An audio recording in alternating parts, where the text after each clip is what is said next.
yıl Bali Bey and the Osman, you know, Kuruluş Osman is different. Is it true? Thank you so much. Merci.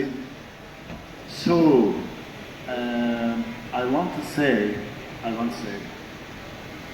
Turkish. So, I want to talk about a lot of situations. So,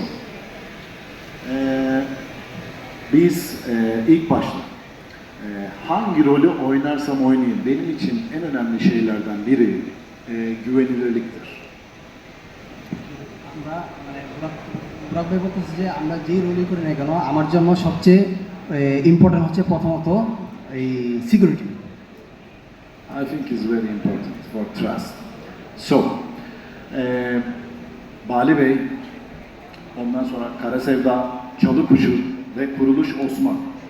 Çok fazla karakter oynadım ama Osman'la birlikte ne kadar sevdiğinizi iyi biliyorum. মানে আমি অনেক সিরিজগুলোতে কাজ করেছি, ঠিক আছে। এই সেই সিরিজগুলোর মধ্যে আপনাদেরকে দেখছি যে ওসমান যে সিরিজটা, ওসমান কুরুলুş এই সিরিজটা আপনি অনেক মানে জনপ্রিয় করে তুলেছেন আপনার। Oynadığım bütün rollerde en önemli şey güvenilirlik. মানে যেই রোলই করুক না কেন সবচেয়ে ইম্পর্টেন্ট হচ্ছে সিকিউরিটি পাওয়া। Her zaman duyduğum şey, bütün mesela daha önce Pakistan'a da gittim, Hindistan'da da çok sevildiğini biliyorum. Şu an Bangladeş'teyim, çok sevildiğini hep duydum. মানে বলতেছি যে আমি অনেক জায়গায় গেছি, পাকিস্তানে গেছি, ইন্ডিয়াতে গেছি, অনেক জায়গায় গেছি, কিন্তু বাংলাদেশের মধ্যে এত টাকলা ভক্ত দেখিনি আমি।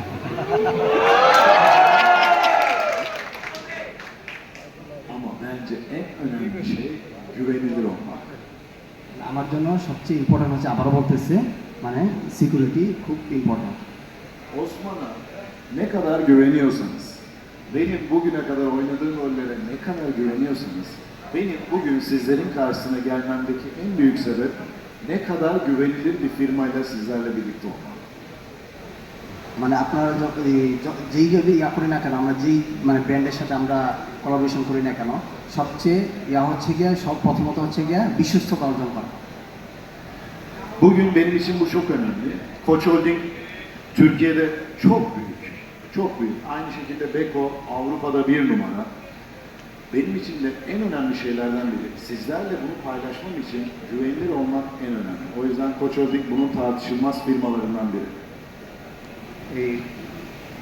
তুর্কিতে একটা কোচ দিয়ে একটা গ্রুপ আছে, সেখানে তার মধ্যে হচ্ছে আর্চেরিক একটা কোম্পানি। এই কোম্পানির মধ্যে বেকো হচ্ছে সাব ব্র্যান্ড। এই সাব ব্র্যান্ডটা হচ্ছে গিয়ে ইউরোপের মধ্যে সবচেয়ে বড় কোম্পানি, 1 নম্বর কোম্পানি। এই 1 নম্বর কোম্পানি থেকে তিনি আসছেন। এই কোম্পানিগুলো যেগুলোই হোক না কেন, তিনি যার সাথে কোলাবোরেশন করুক না কেন, কিন্তু সে কি করে সবার আগে বিশ্বস্ততা অর্জন করে। Sizler Türk dizilerini çok seviyorsunuz. Doğru mu? আপনারা কি তুর্কিশ টিভি সিরিজগুলো খুব পছন্দ করেন? Thank you so much. So,